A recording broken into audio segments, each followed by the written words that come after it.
আপনি কখনো কোনো বাজকে নিজের বাসা বানাতে দেখেছেন? এই বাজ যখনই কোনো বাসা বানায় তখন উঁচু গাছের ডালে বা কোনো পর্বতের শিখরে বাসা বানায়, অনেক উচ্চতায়। আর সেখানে তার সন্তানও জন্মগ্রহণ করে। যখন এই সন্তানেরা জন্মায় তখন এই বাজ খুবই ভালোবেসে এবং খুব সাবধানে এদের পালন পোষণ করে। নিজের ঠোঁট দিয়ে তাদের ঠোঁটে খাবার পরিবেশন করে। কিন্তু যেই সেই সন্তানেরা হৃষ্টপুষ্ট হয়ে যায় এবং সেই কথা বাজ নিজে বুঝতে পেরে যায়, সেই বাজ নিজেই সেই বাসা ছিন্ন ভিন্ন করে দেয়। সেই সন্তান যাদের সবেমাত্র ডানা গজিয়েছে, কিভাবে উড়তে হয় পেয়ে ভয়ের কারণে তাদের ডানা ঝাপটাতে থাকে। আর সেই প্রক্রিয়াতেই সেই সন্তানগুলি উড়তে শুরু করে দেয়। এবার এই ঘটনায় আমরা কি শিক্ষা পেতে পারি? এটাই, যদি আপনি মাতা পিতা হন তাহলে নিজের সন্তানকে অবশ্যই স্নেহ করুন, কিন্তু তাদেরকে নিজের আঁচলের তলায় বেঁধে রাখবেন না। যদি আপনি চান আপনার সন্তান জীবনে উন্নতি করুক, তাহলে নিজের মুঠো থেকে তাদের স্বতন্ত্র করে দিন। এই সংসারে সংঘর্ষ করতে দিন। সেই সন্তান নিজেই বুঝতে পারবে যে জন্মের সময় পাওয়া ডানা কি করে ব্যবহার করতে হয়। আর আপনার চোখের সামনে আপনার সন্তান এই আকাশে উড়তে থাকবে। তাহলে আসুন আমার সাথে ভালোবেসে বলুন, রাধা রাধা। কোনো এক সময়ের কথা, একজন জেলের একটা ছোট্ট পুত্র ছিল। সে ভাবল যে আমি আমার বাবার মতোই মাছ ধরব। তখন সে একটা লাঠি নিল, তাতে দড়ি বাঁধল, আর সেই দড়ির মুখে যে কাঁটা বিঁধে থাকে তাতে চারা ঝুলিয়ে জলে ফেলল আর বসে থাকলো। কিছু সময় পরে জলে একটি তরঙ্গ দেখা গেল। ও বুঝতে পারল খুব বড় একটা মাছ ফাঁদে পড়েছে। ও বল প্রয়োগ করলো, সেটা টানার চেষ্টা করলো। মাছও বল প্রয়োগ করলো, আর শেষে যেটা হলো সেই দড়ি ছিঁড়ে গেল আর মাছ বেঁচে পালিয়ে গেল। দেখুন, ও অনেক চেষ্টা করলো কিন্তু অসফল হলো। কখনো অধিক বল প্রয়োগ করলো, আবার কখনো কম বল, কিন্তু কিছুতেই সফল হলো না। ও পঞ্চমবার প্রচেষ্টা করলো, না বেশি বল প্রয়োগ করলো না কম, ততটাই বল প্রয়োগ করলো যতটা পর্যাপ্ত, ঠিক ততটাই বল যতটা বল সেই মাছ প্রয়োগ করলো। আর শেষ পর্যন্ত জীবনে প্রথমবার ও মাছ ধরতে সফল হলো। এবার এই কথার সারমর্ম কি? ভারসাম্য। এটাই হলো জীবনের সবথেকে বড় নিয়ম। আমাদের সবার জীবনে সমস্যা রয়েছে, কখনো মন দিয়ে ভেবে দেখবেন। জীবনে যদি কোনো ক্ষুদ্র সমস্যা বা ছোট সমস্যা থাকে আর সেটা সমাধান করার জন্য আপনি বেশি চেষ্টা করছেন, তাহলে তার দ্বারা সমাধান হয় না, বরং আরো বিপদ বেড়ে যায়। যখন কোনো বড় সমস্যা থাকে আর আপনি কম চেষ্টা করতে থাকেন, তখন সমাধান হয় না, তা চলতেই থাকে। শুধু এটাই হলো ব্যাপার। জীবনের সমস্ত সমস্যার একটা ভারসাম্য বজায় রাখা, যদি এটা আপনি শিখে ফেলতে পারেন, জীবনটা আপনার হাতের মুঠোয় থাকবে। আসুন আমার সাথে ভালোবেসে বলুন, রাধা রাধা। একবার একজন সাধক ওনার শিষ্যদের একটা কাজ দিলেন। একটা দুর্লভ জড়িবুটি নিয়ে আসতে বললেন। এতটাও কঠিন কাজ সেটা ছিল না, কারণ সকল শিষ্য জানতেন যে এই দুর্লভ জড়িবুটি কোথায় পাওয়া যায়। পর্বতের শিখরে। কঠিন কাজ কোনটা? সেখানে পৌঁছনোর সেই পথ, যা ছিল কাঁটায় জর্জরিত, পাথরে পরিপূর্ণ, যেখানে পিছলে পড়ার আশঙ্কা রয়েছে এবং গভীর ক্ষত পেতে পারে সবাই। এবার বেশ কয়েকজন শিষ্য গেলেন, তার মধ্যে কয়েকজনই সেই জড়িবুটি নিয়ে আসতে পারলেন। কারণটা কি ছিল? কিছু শিষ্যের মনোযোগ ছিল শুধুমাত্র লক্ষ্যের দিকে, অর্থাৎ পর্বতের সেই শিখরে। কিছু শিষ্যের মনোযোগ ছিল পথের এই সংকটগুলির ওপর। কিছুজন নিজের সমস্ত মনোযোগ, সমস্ত শক্তি কেন্দ্রীভূত করলেন শুধুমাত্র লক্ষ্যের দিকে। বাকিরা মনোনিবেশ করলেন এই সংকটের থেকে নিজেকে বাঁচাতে। কিন্তু যাদের মনোযোগ শুধু লক্ষ্যের দিকে ছিল, শুধু তারাই জড়িবুটি নিয়ে আসতে পারলেন। কারণ কি ছিল? একটা সহজ ব্যাপার যা আমাদের বুঝতে হবে। আমরা যদি লক্ষ্যে পৌঁছতে চাই, তাহলে বিপদের সম্মুখীন তো আমাদের হতেই হবে, আর কোনো বিকল্প নেই। যন্ত্রণাও হবে, পায়ে কাঁটাও হয়তো ফুটতে পারে, হয়তো পড়েও যেতে পারেন, হয়তো রক্তপাতও হতে পারে, কিন্তু তার সাথেই সাফল্য অর্জনের যে আনন্দ সেটাও পাওয়া যায়। সেই জন্য নিজের মনোযোগ সবসময় লক্ষ্যের দিকে রাখুন, পথের সেই বিপদগুলির দিকে নয়। সত্যি কথা বলতে এই বিপদ এটা কিছুক্ষণের, আজ আছে কাল নাও থাকতে পারে, কিন্তু যদি লক্ষ্যকে প্রাপ্ত করতে পারেন তাহলে তার আনন্দ আপনার সাথে সারা জীবন রয়ে যাবে। তাহলে লক্ষ্য প্রাপ্ত করুন আর আমার সাথে ভালোবেসে বলুন, রাধা রাধা। আমরা কখন উচিত কাজ করি, কখন অনুচিত কাজ করি, কখন পুণ্য করি আর কখন পাপ করি, কখন ন্যায়ের পথে চলি আবার কখন অন্যায়ের পথে চলি, তা দুজন ব্যক্তি বুঝতে পারেন, পরমাত্মা আর অন্তরাত্মা। এবার প্রত্যেক মুহূর্তে কি হয় পরমাত্মা সবই জানেন, তার কাছে কিছুই গোপন নয়, কিন্তু প্রত্যেক মুহূর্তে আপনার কি করা উচিত সেটা উনি এসে আপনাকে বলতে পারবেন না। সেই জন্য আর আমার সাথে ভালোবেসে বলুন, রাধা রাধা। কখনো কোনো চাতককে দেখেছেন? একটা চাতক বর্ষার জন্য অপেক্ষা করে, সেই বর্ষার জলে নিজের তৃষ্ণা নিবারণ করে, নয়তো সারা বছর তৃষ্ণার্ত থেকে যায়। ও আকাশের দিকে তাকিয়ে থাকে আর অপেক্ষা করে যে কবে বর্ষা হবে আর কবে আমি আমার তৃষ্ণা নিবারণ করব। সেখানে অন্যদিকে একটি কাক বা একটা পায়রা, এরা কি করে? যেখানে জল পায় পান করে নেয়, যেখানে খাবার পায় খেয়ে নেয়, আত্মীয় স্বজন বন্ধু বান্ধব যাকেই পায় তার সাথে সময় কাটায়, খাবার খায় আর চলে যায়। এবার এদের মধ্যে মিল কোথায় আর পার্থক্য কোথায়? দুজনের কাছেই ডানা রয়েছে, দুজনেই উড়তে পারে, এই আকাশ হলো ওদের, খাবারের দানা ওদের। পার্থক্য হলো তাদের অভিলাষার, পার্থক্য হলো তাদের আকাঙ্ক্ষার, পার্থক্য জীবন যাপনের ধরনের। এবার যত বেশি আকাঙ্ক্ষা থাকবে, যত দামি জীবন যাপন করার ইচ্ছে থাকবে, তত বেশি কষ্ট আপনাকে সহ্য করতে হবে। আবার অন্যদিকে জীবন যত সরল হবে, জীবন যাপন যত সরল হবে, সমস্যা ততটাই কম হবে। তাই সবসময় চেষ্টা করবেন আপনার মানসিকতা এবং আপনার জীবন যেন সরল হয়। ভালোবাসতে থাকুন, যদি কেউ আপনাকে ভালোবাসে তাকেও আপনি ভালোবাসা ফিরিয়ে দিন। তাদের সাথে কথা বলুন, কিছু তাদের কথা শুনুন, কিছু নিজের কথা বলুন, দেখবেন সকল তাপ উত্তাপ দূর হয়ে গেছে। এটাই তো হলো জীবনের সারমর্ম।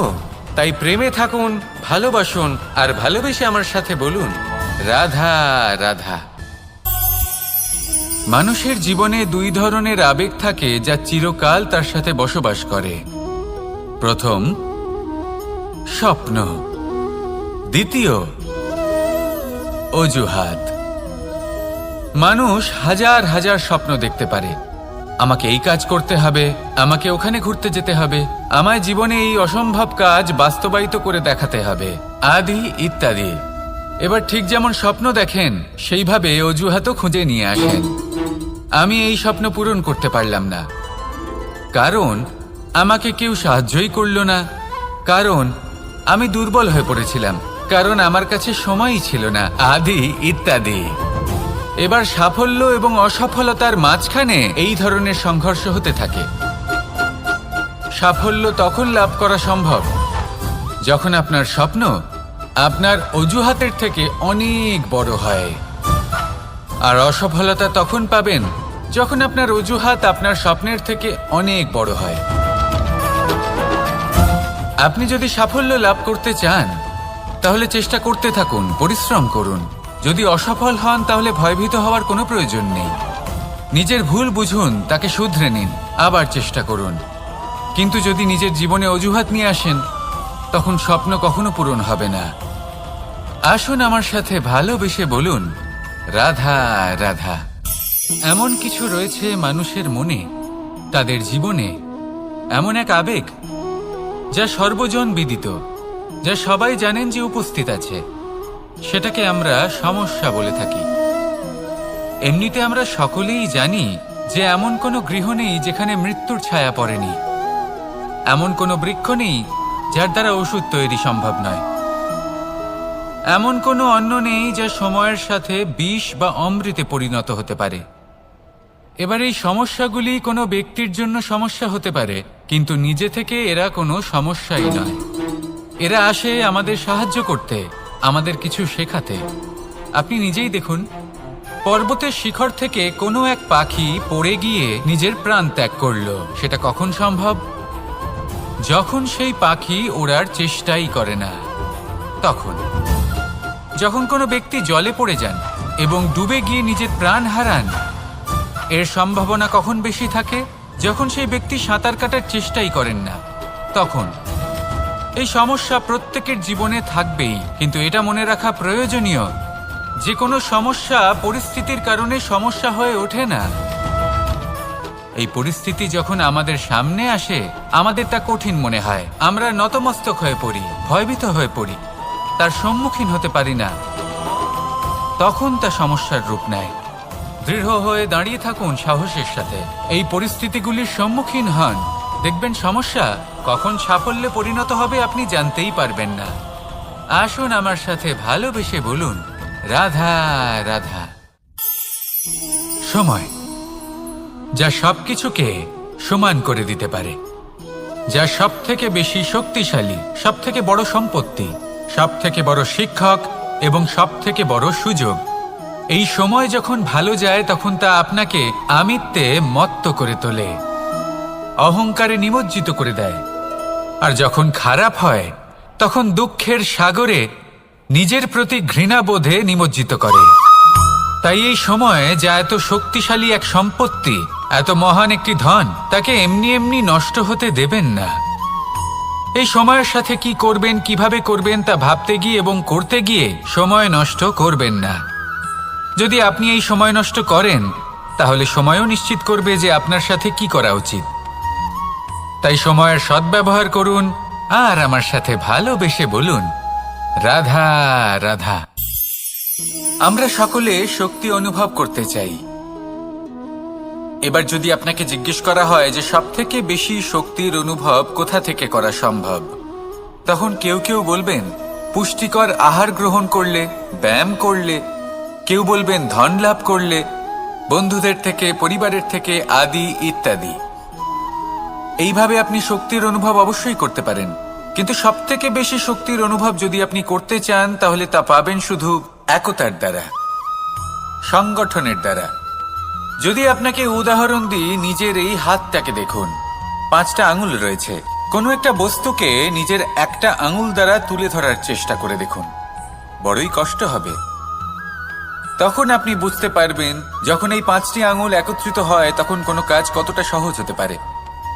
এটাই হলো শক্তি, একতার। সব থেকে ভালো উদাহরণ যদি আপনাকে দিই তাহলে বাঁশি।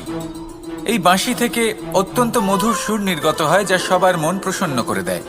এই কথা সত্যি, কিন্তু এই বাঁশি আমি একটা বা দুটো আঙুল দিয়ে বাজাতে পারবো না।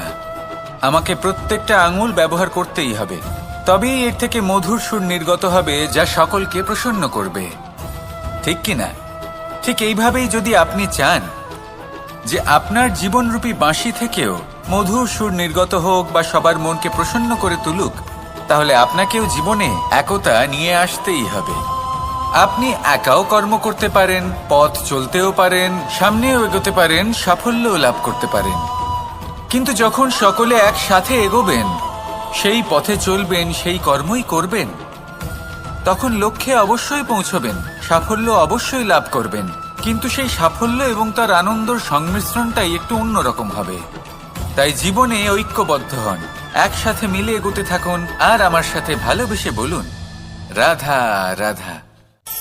জীবনে 2 ধরনের আবেগ রয়েছে যার কোনো মূল্য নেই।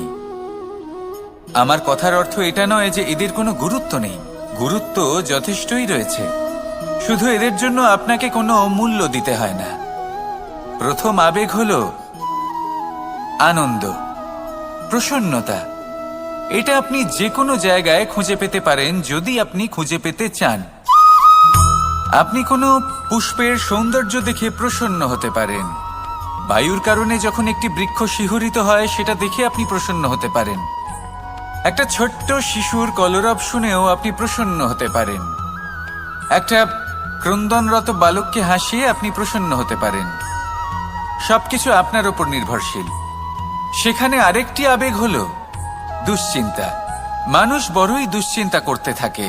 আজ আমি এই কাজ করেছি, সেই বিষয়ে চিন্তা। আজ আমি এই কাজ করতে পারিনি, সেই বিষয়ে চিন্তা। কাল আমাকে এই কাজ করতে হবে, সেই নিয়ে চিন্তা। আমি কি সেই কাজটা করতে পারবো, সেই বিষয়েও দুশ্চিন্তা। চিন্তা সর্বত্র রয়েছে, যার জন্য মূল্য দিতে হয় না। যত চান আপনি একত্রিত করতে পারেন।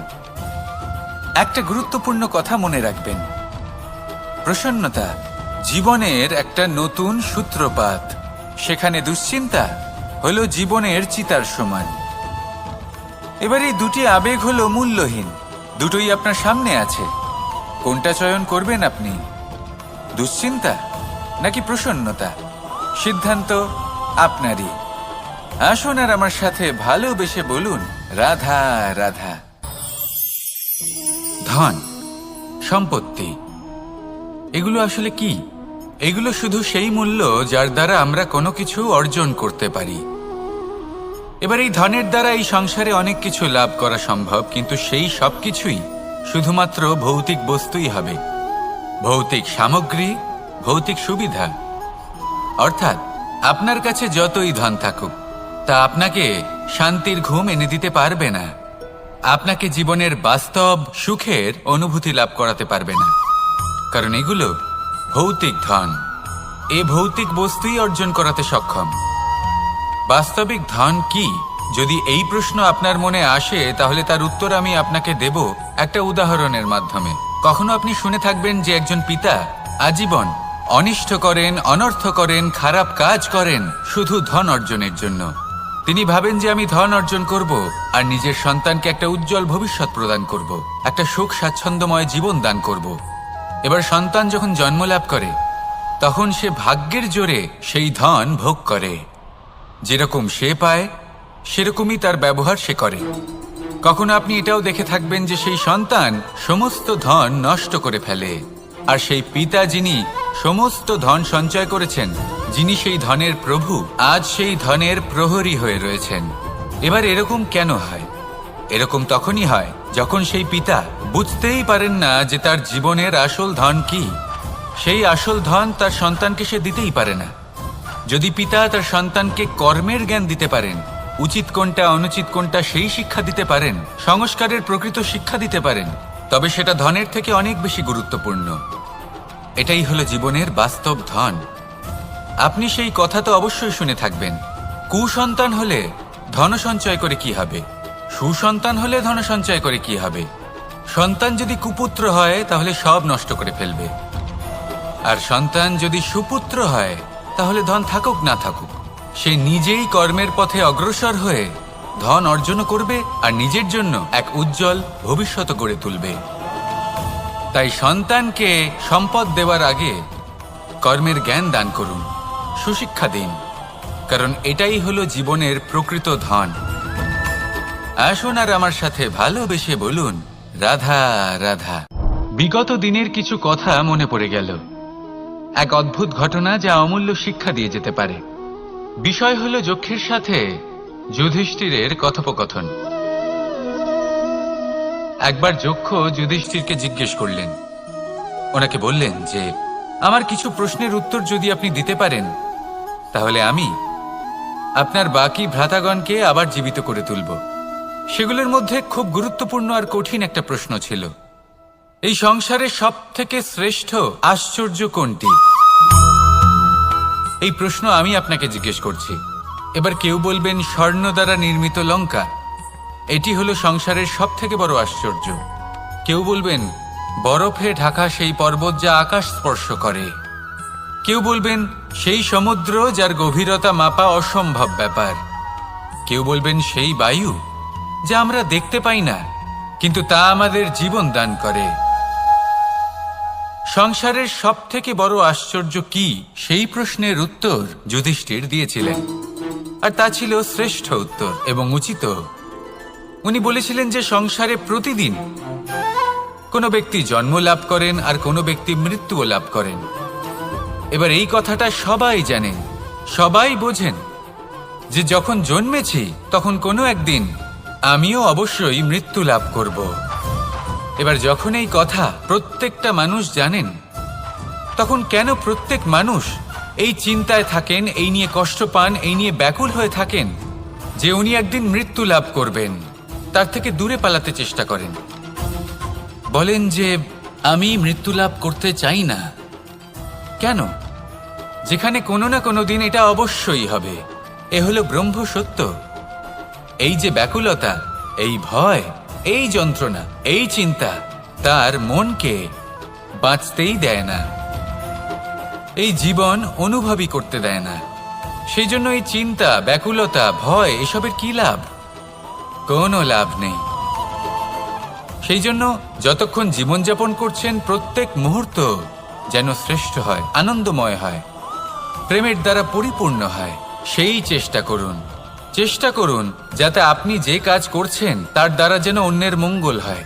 এই প্রচেষ্টাই আপনার জীবনকে প্রসন্নতা আর প্রেম দ্বারা ভরিয়ে তুলবে। এই মন সুপ্রসন্ন হয়ে বলবে, রাধা রাধা, রাধা রাধা।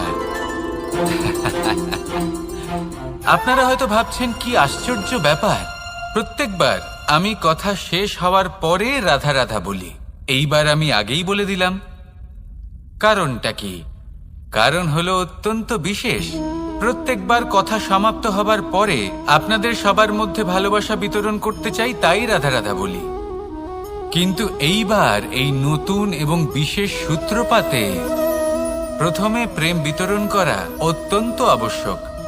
এবার একটা বিষয় আছে যা জানেন হয়তো সকলেই, কিন্তু বুঝতে খুব কম জন পারেন।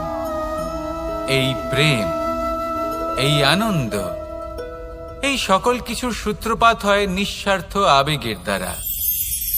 ঠিক যেমন একজন মাতাকেই দেখে নিন।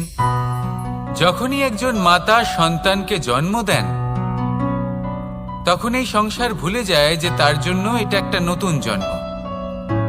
কারণ একজন নারী তখন একজন মাতৃরূপে নতুন ভাবে জন্ম নেন। একজন নারী স্ত্রী ও গৃহবধূ রূপে কিছু অধিকার লাভ করে থাকেন, কিন্তু তিনি যখন মা হয়ে যান তখন তিনি শুধুই দান করতে শেখেন। নিজের সন্তানের জন্য কত কিছুই না করেন, তাকে বাৎসল্যের সাগরে ভাসিয়ে নিয়ে যান। এই সংসারে রাজকুমার জন্ম নিতেই পারেন, তাকে রাম এবং লক্ষণ কিন্তু মায়েরাই বানিয়ে তোলেন। একজন গোয়ালা জন্ম নেয়, তাকে দ্বারকাধীশ একজন মাই বানিয়ে তোলেন। পিতা হলেন সেই পর্বত যার একটা অংশ হলো তার সন্তান, কিন্তু মা হলেন সেই শিল্পী যিনি একটা পাথরকে খোদাই করে এমন এক মূর্তি গড়ে তোলেন যাকে সকলে পূজনীয় মনে করেন। তাহলে স্মরণ করুন সেই সকল মুহূর্ত যেগুলি আপনি নিজের মাতার সাথে অতিবাহিত করেছেন। অনুভব করতে পারবেন যে কিভাবে এক মুহূর্তেই এই মন প্রফুল্ল হয়ে ওঠে। এবার এর কারণ কি? এর কারণ হলো এই জীবনের আসল দ্বারই হলো মমতা।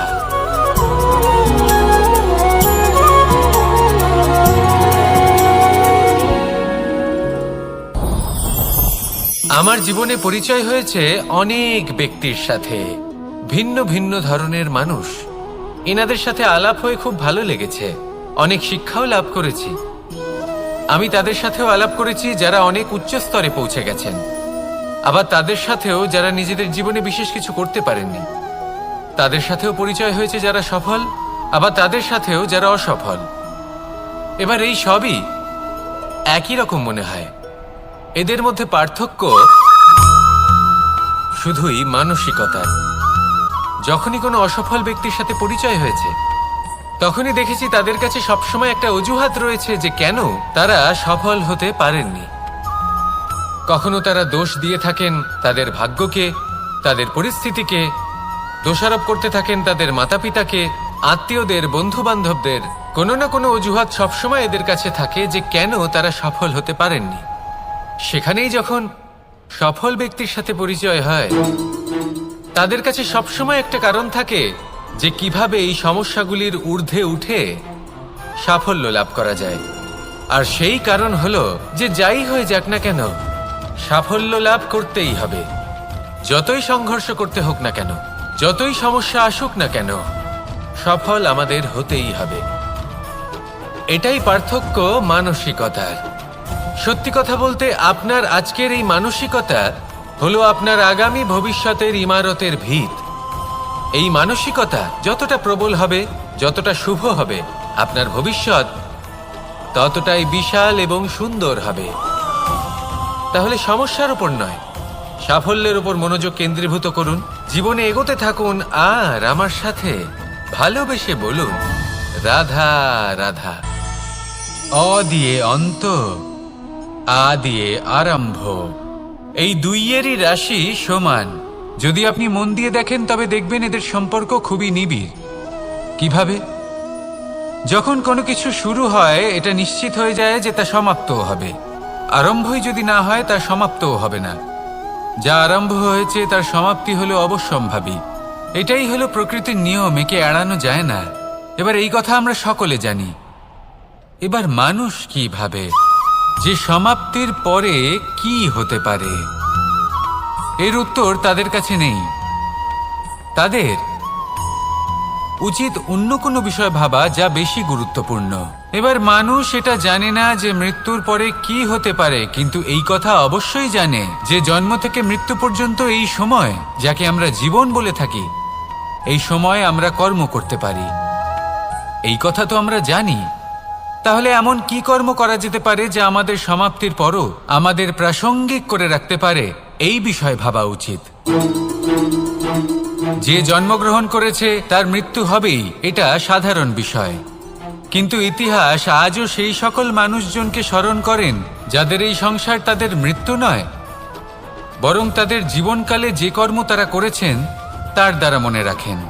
সেই কর্মের কারণে এই সংসারে তাদের নাম, তাদের কর্ম, তাদের ব্যক্তিত্ব, তাদের কীর্তি অমর হয়ে থাকে এবং থাকবে।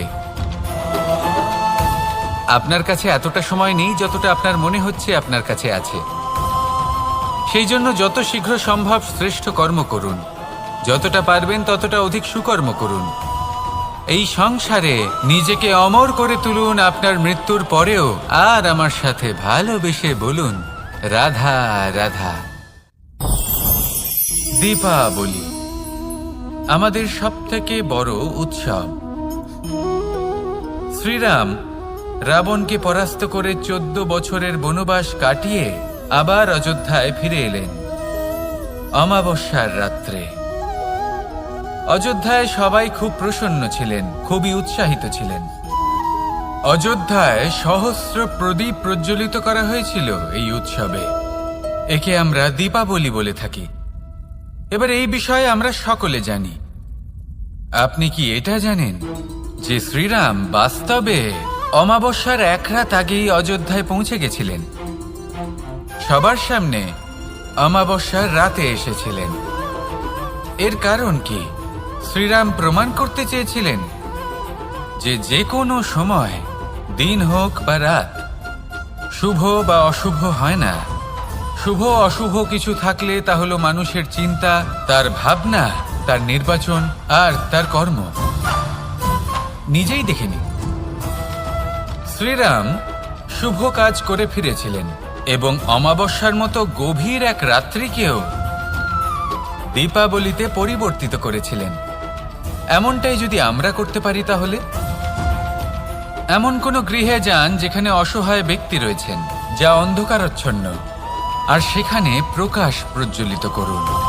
প্রকাশ সহায়তার, প্রেরণার, আশার। যদি এমন কিছু আমরা করতে পারি, তাহলে তাকে প্রকৃত অর্থে দীপাবলি বলা যেতে পারে। তাহলে নিজের পরিবারের সাথে দীপাবলি পালন করুন। আপনাদের শুভেচ্ছা জানাই। আসুন আর আমার সাথে ভালোবেসে বলুন, রাধা রাধা। এবার এরকম কেন হয়? এরকম তখনই হয় যখন পিতা বুঝতেই পারেন না যে তার জীবনের আসল ধন কি, সেই আসল ধন তার সন্তানকে সে দিতেই পারে না। যদি পিতা তার সন্তানকে কর্মের জ্ঞান দিতে পারেন, উচিত কোনটা অনুচিত কোনটা সেই শিক্ষা দিতে পারেন, সংস্কারের প্রকৃত শিক্ষা দিতে পারেন, তবে সেটা ধনের থেকে অনেক বেশি গুরুত্বপূর্ণ। এটাই হলো জীবনের বাস্তব ধন। আপনি সেই কথা তো অবশ্যই শুনে থাকবেন, কুসন্তান হলে ধন সঞ্চয় করে কি হবে, সুসন্তান হলে ধন সঞ্চয় করে কি হবে। সন্তান যদি কুপুত্র হয় তাহলে সব নষ্ট করে ফেলবে, আর সন্তান যদি সুপুত্র হয় তাহলে ধন থাকুক না থাকুক সে নিজেই কর্মের পথে অগ্রসর হয়ে ধন অর্জন করবে আর নিজের জন্য এক উজ্জ্বল ভবিষ্যৎ গড়ে তুলবে। তাই সন্তানকে সম্পদ দেওয়ার আগে কর্মের জ্ঞান দান করুন, সুশিক্ষা প্রদান করুন, কারণ এটাই হলো জীবনের প্রকৃত ধন। আসুন আর আমার সাথে ভালোবেসে বলুন, রাধা রাধা। এই সংসারে সবাই বলেন আমি অর্জুনের মতো হয়ে উঠতে চাই। সবাই চায় যে তারাও যেন অর্জুনের মতো গান্ডীব লাভ করে। তারাও চায় যে তাদেরকেও মহাদেব এসে পশুপতি অস্ত্র দান করবেন। তারাও এটাই চায় মহাভারতের মতো মহাসংগ্রামে বিজয়ী হতে। কিন্তু সবাই ভুলে যান যে অর্জুন যা হতে পেরেছিলেন সবকিছুই অর্জন করেছিলেন। যদি আপনিও অর্জুনের মতো গান্ডীব লাভ করতে চান তবে আপনাকেও তার মতোই শ্রেষ্ঠ কাঠ নির্বাচন করতে হবে। সেই কর্ম আপনাকেই করতে হবে। তার প্রত্যঞ্চা যাতে তীব্র হয় তার জন্য আপনাকে সর্বশ্রেষ্ঠ দড়ি খুঁজে বের করতে হবে। আপনার বাণ যাতে ঘাতক হয় সেই জন্য আপনাকে নতুন নতুন ধাতু খুঁজে বের করতে হবে। সেই শিক্ষা আপনাকে লাভ করতে হবে, তবেই আপনার ইচ্ছে পূর্ণ হবে। অর্জুন হওয়া বড়ই সরল যদি আপনি কিভাবে অর্জন করতে হয় তা জানেন। শুধুমাত্র স্বপ্ন দেখেন যারা, তারা কখনোই অর্জন করতে পারবেন না। কিন্তু যদি কেউ অজ্ঞাতবাস ভোগ করতে পারে, যদি কেউ লাক্ষাগৃহ থেকে পালিয়ে বাঁচতে পারে, যদি কেউ কঠোর তপস্যা করতে পারে, প্রতীক্ষা করতে পারে এবং পরিশ্রম করতে পারে, তাহলে সে অর্জুন অবশ্যই হয়ে উঠবে। যদি আপনি অর্জুন হয়ে উঠতে চান তাহলে কর্ম করতে শিখুন আর আমার সাথে ভালোবেসে বলুন, রাধা রাধা। পাণ্ডবরা বন থেকে এসেছিলেন। ওনাদের কাছে না কোনো ধন ছিল, না কোনো সম্পদ, না বিদ্যা। নিজের পরিশ্রমের দ্বারা ওনারা বিদ্যা অর্জন করেছিলেন, আর তার দ্বারাই সম্পদ অর্জন করলেন আর ধনও অর্জন করলেন। এই পাণ্ডব ছিলেন অত্যন্ত কুশল এবং শক্তিশালী। যুধিষ্ঠির নিজের পরিশ্রম দ্বারা এমন জ্ঞান অর্জন করেছিলেন যে এই সংসার ওনাকে ধর্মরাজ যুধিষ্ঠির অভিহিত করেছিল। দেখতে গেলে পাণ্ডবদের কাছে সবকিছুই ছিল, কিন্তু যখন বিষয় এলো আরো ধন লাভ করার, তখন যুধিষ্ঠির, যিনি পাণ্ডবদের মধ্যে জ্যেষ্ঠ, তিনি সকল পাণ্ডবদের সাথে দ্যুতক্রীড়ায় অংশগ্রহণ করে ফেললেন।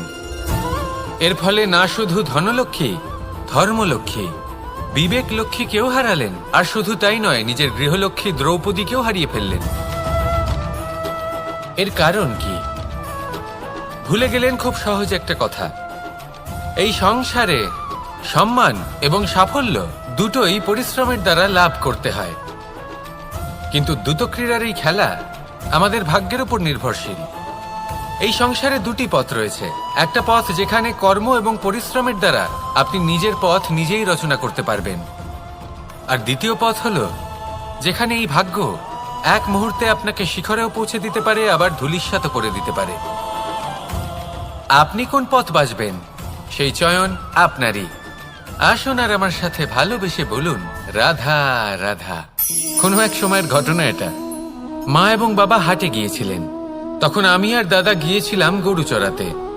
আমরা বাড়ি ফিরে এলাম, আর মা সেই সময় একটা কাজ করতেন। যখনই হাটে যেতেন দরজা তালা বন্ধ করে যেতেন। উনি খুব ভালো করে জানতেন যে যদি ওনার এই মাখন চোর সঠিক সময়ে পৌঁছে যায় তাহলে এক ফোঁটাও মাখন ওনার অবশিষ্ট থাকবে না। এবার ঘটনা কিছুটা এরকম হলো যে মা আর বাবা মাঝে মাঝে হাটে যেতেন, তাই মাঝে মাঝেই দরজা তালা বন্ধ করতে হতো। যখন মা আর বাবা ফিরে এলেন তখন বাবা ভুলে গিয়েছিলেন যে এই চাবির গোছা থেকে ঠিক কোন চাবিটা দরজার তালা খোলার জন্য উপযোগী। উনি চেষ্টা করতে শুরু করে দিলেন। একটার পর একটা চাবি দিয়ে উনি চেষ্টা করতে থাকলেন, কিন্তু সেই দরজার তালা তো খুলতেই চাইছিল না। ওনার মাথা থেকে ঘাম পড়তে শুরু করলো। তখন মা বললেন যে তালা ভেঙে দেওয়া যাক। মা চলে গেলেন, আর বাবা বললেন না না দাঁড়াও, আর কিছু চাবি বাকি আছে, এটা হয়তো খুলতে পারবো। মা হাতুড়ি নিয়ে চলে এলেন সেই তালা ভাঙার জন্য, আর তখনই বাবা শেষ চাবিটা প্রয়োগ করলেন আর দরজার তালা খুলে গেল। যদি উনি চেষ্টা না করতেন তাহলে এই তালাটাও ভেঙে যেত আর চাবিটাও নষ্ট হয়ে যেত, ঠিক কিনা? এবার এই ঘটনাটা আমি দেখেছিলাম, আর আমার মনে হলো যে কখনো কখনো এই চাবির গোছার মধ্যে থেকে শেষ চাবিটাও কিন্তু জীবনের দরজা খুলে দিতে পারে। সেজন্য আপনি যদি জীবনে সাফল্য লাভ করতে চেষ্টা করেন, নিজের লক্ষ্যে পৌঁছতে চান, তাহলে হার মানবেন না। হয়তো দেখবেন আপনার পরবর্তী প্রচেষ্টা বা এই অন্তিম প্রচেষ্টা আপনাকে সাফল্যের পথে নিয়ে গেল। তাই নিরন্তর প্রচেষ্টা করতে থাকুন, জীবনে সাফল্য লাভ করুন, আর আমার সাথে ভালোবেসে বলুন রাধা রাধা। কোনো এক সময়ের কথা, একজন জেলের একটা ছোট্ট পুত্র ছিল। সে ভাবল যে আমি আমার বাবার মতোই মাছ ধরব। তখন সে একটা লাঠি নিল, তাতে দড়ি বাঁধল, আর সেই দড়ির মুখে যে কাঁটা বিঁধে থাকে তাতে চারা ঝুলিয়ে জলে ফেলল আর বসে থাকল। কিছু সময় পরে জলে একটি তরঙ্গ দেখা গেল। ও বুঝতে পারল খুব বড় একটা মাছ ফাঁদে পড়েছে। ও বল প্রয়োগ করলো, সেটা টানার চেষ্টা করলো। মাছও বল প্রয়োগ করলো, আর শেষে যেটা হলো সেই দড়ি ছিঁড়ে গেল আর মাছ বেঁচে পালিয়ে গেল। দেখুন, ও অনেক চেষ্টা করলো কিন্তু অসফল হলো। কখনো অধিক বল প্রয়োগ করলো, আবার কখনো কম বল, কিন্তু কিছুতেই সফল হলো না। ও পঞ্চমবার প্রচেষ্টা করলো, না বেশি বল প্রয়োগ করলো না কম, ততটাই বল প্রয়োগ করলো যতটা পর্যাপ্ত, ঠিক ততটাই বল যতটা বল সেই মাছ প্রয়োগ করলো। আর শেষ পর্যন্ত জীবনে প্রথমবার ও মাছ ধরতে সফল হলো। এবার এই কথার সারমর্ম কি? ভারসাম্য। এটাই হলো জীবনের সবথেকে বড় নিয়ম। আমাদের সবার জীবনে সমস্যা রয়েছে, কখনো মন দিয়ে ভেবে দেখবেন। জীবনে যদি কোনো ক্ষুদ্র সমস্যা বা ছোট সমস্যা থাকে আর সেটা সমাধান করার জন্য আপনি বেশি চেষ্টা করছেন, তাহলে তার দ্বারা সমাধান হয় না, বরং আরো বিপদ বেড়ে যায়। যখন কোনো বড় সমস্যা থাকে আর আপনি কম চেষ্টা করতে থাকেন, তখন সমাধান হয় না, তা চলতেই থাকে। শুধু এটাই হলো ব্যাপার। জীবনের সমস্ত সমস্যার একটা ভারসাম্য বজায় রাখা, যদি এটা আপনি শিখে ফেলতে পারেন, জীবনটা আপনার হাতের মুঠোয় থাকবে। আসুন আমার সাথে ভালোবেসে বলুন রাধা রাধা। আপনি কখনো কোনো বাজকে নিজের বাসা বানাতে দেখেছেন? এই বাজ যখনই কোনো বাসা বানায় তখন উঁচু গাছের ডালে বা কোনো পর্বতের শিখরে বাসা বানায়, অনেক উচ্চতায়, আর সেখানে তার সন্তানও জন্মগ্রহণ করে। যখন এই সন্তানেরা জন্মায় তখন এই বাজ খুবই ভালোবেসে এবং খুব সাবধানে এদের পালন পোষণ করে। নিজের ঠোঁট দিয়ে তাদের ঠোঁটে খাবার পরিবেশন করে। কিন্তু যেই সেই সন্তানেরা হৃষ্টপুষ্ট হয়ে যায় এবং সেই কথা বাজ নিজে বুঝতে পেরে যায়, সেই বাজ নিজেই সেই বাসা ছিন্ন ভিন্ন করে দেয়। সেই সন্তান যাদের সবেমাত্র ডানা গজিয়েছে, কিভাবে উড়তে হয় তারা জানে না, সেই সন্তানগুলিকে উচ্চতা থেকে ঠেলে দেয়। সেই সন্তান প্রথমে ভয়ভীত হয়ে যায়। তারা সামনে মৃত্যুকে দেখতে পেয়ে ভয়ের কারণে তাদের ডানা ঝাপটাতে থাকে, আর সেই প্রক্রিয়াতেই সেই সন্তানগুলি উড়তে শুরু করে দেয়। এবার এই ঘটনায় আমরা কি শিক্ষা পেতে পারি? এটাই, যদি আপনি মাতা পিতা হন তাহলে নিজের সন্তানকে অবশ্যই স্নেহ করুন, কিন্তু তাদেরকে নিজের আঁচলের তলায় বেঁধে রাখবেন না। যদি আপনি চান আপনার সন্তান জীবনে উন্নতি করুক, তাহলে নিজের মুঠো থেকে তাদের স্বতন্ত্র করে দিন। এই সংসারে সংঘর্ষ করতে দিন। সেই সন্তান নিজেই বুঝতে পারবে যে জন্মের সময় পাওয়া ডানা কি করে ব্যবহার করতে হয়। আর আপনার চোখের সামনে আপনার সন্তান এই আকাশে উড়তে থাকবে। তাহলে আসুন আমার সাথে ভালোবেসে বলুন রাধা রাধা।